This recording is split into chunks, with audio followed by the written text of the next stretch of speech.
বিদেশে নেওয়া হবে বেগম খালেদা জিয়াকে এবং কোন হাসপাতালে নেওয়া হবে সেটিও প্রায় চূড়ান্ত, এমনটি কিন্তু জানিয়েছেন মাহমুদুর রহমান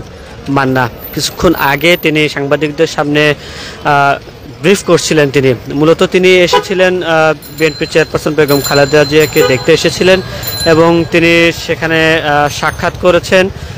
সাক্ষাৎ বলতে বাহির থেকে তাকে দেখেছেন এবং ডাক্তারদের সাথে কথা বলেছেন এবং সেই জায়গা থেকে মূলত তিনি এসব তথ্য জানিয়েছেন।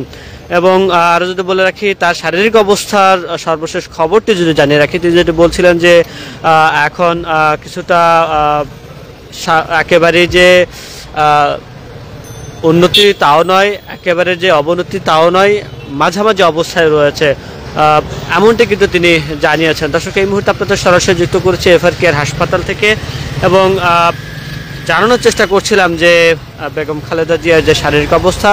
সেই শারীরিক অবস্থার সর্বশেষ তথ্যটি আসলে জানানোর চেষ্টা করছিলাম। একটু যদি বলে রাখি যে বেগম জিয়া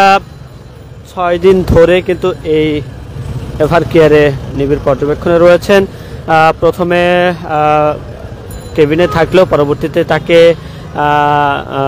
আইসিইউ বা সিসিইউতে নেওয়া হয়েছে এবং এরপরে মূলত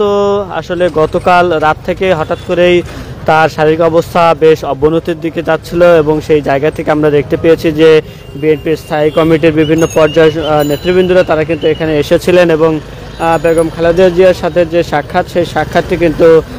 তারা করেছেন এবং সেখানে মির্জা আব্বাস থেকে শুরু করে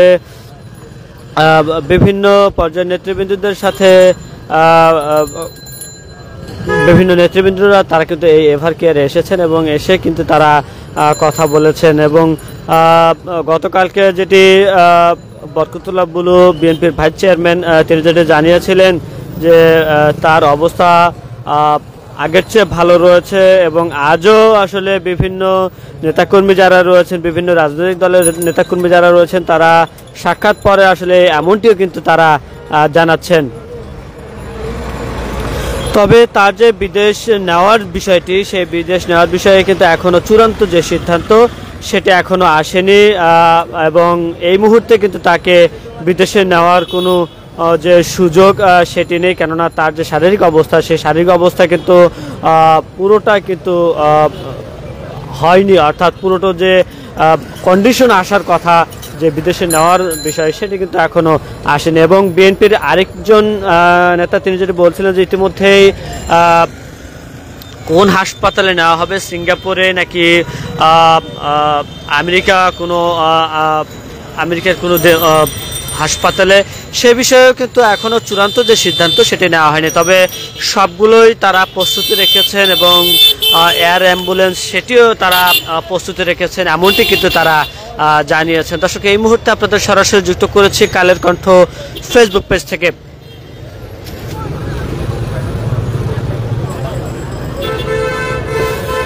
একটু যদি বলে রাখি যে এই যে বেগম জিয়ার যে শারীরিক অবস্থা, সেই শারীরিক অবস্থা জানার পর থেকে কিন্তু এভার কেয়ারের সামনে কিন্তু বিভিন্ন পর্যায়ের নেতৃবৃন্দরা এবং বিশেষ করে তার সমর্থক যারা রয়েছেন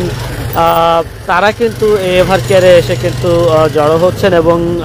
অনেকটাই আবেগ আপ্লুত হয়ে পড়ছেন সবাই, সেটিও কিন্তু আমরা আসলে এখানে লক্ষ্য করেছি এবং অনেকে কিন্তু আমরা দেখতে পেয়েছি যে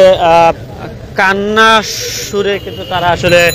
বেগম জিয়ার জন্য যে দোয়া প্রার্থনা সেটি কিন্তু তারা করছেন। একটি বিষয় জানিয়ে রাখতে চাই যে এই যে চিকিৎসা, ডাক্তারদের পক্ষ থেকে যে চিকিৎসা, সেই চিকিৎসা কিন্তু সর্বোচ্চ যে চেষ্টা সেটি কিন্তু তারা করছেন এবং এমনটি কিন্তু জানিয়েছিলেন গতকাল বিএনপির সিনিয়র নেতৃবৃন্দরা এবং আজও কিন্তু যারা আসছেন তারা কিন্তু সেটি বলছেন। এবং পাশাপাশি ডাক্তারদের পক্ষ থেকে একটি বিষয় কিন্তু বলা হচ্ছে যে এই যে বেগম জিয়ার যে শারীরিক অবস্থা, সেই অবস্থায় সেই অবস্থায় আসলে ডাক্তারদের পক্ষ থেকে যেটি করণীয় সেটির পুরোটাই তারা করছেন এবং দ্বিতীয় যে করণীয় সেটি হলো দোয়া। সেই দোয়া প্রার্থনা আসলে সকলের কাছে চেয়েছেন এবং সেই জায়গা থেকে যারাই আসছেন এখানে সকলেই কিন্তু আসলে দেশবাসীর কাছে যে দোয়া প্রার্থনা সেটা কিন্তু তারা চাচ্ছেন। এবং গতকালও আমরা দেখতে পেয়েছি সেই দোয়ার অংশ হিসেবে সারা দেশের উপজেলা, জেলা এবং বিভিন্ন ইউনিটের পক্ষ থেকে কিন্তু এই যে তাদের যে দোয়া পরিচালনা বা দোয়ার যে কর্মসূচি সেটি কিন্তু তারা করেছেন। এবং গতকাল মূলত বিএনপির মহাসচিব তিনি রাজধানীর নয়াপল্টন বিএনপি কেন্দ্রীয় কার্যালয়ের সামনে কিন্তু তিনি সেখানে দোয়ায় অংশ নেন এবং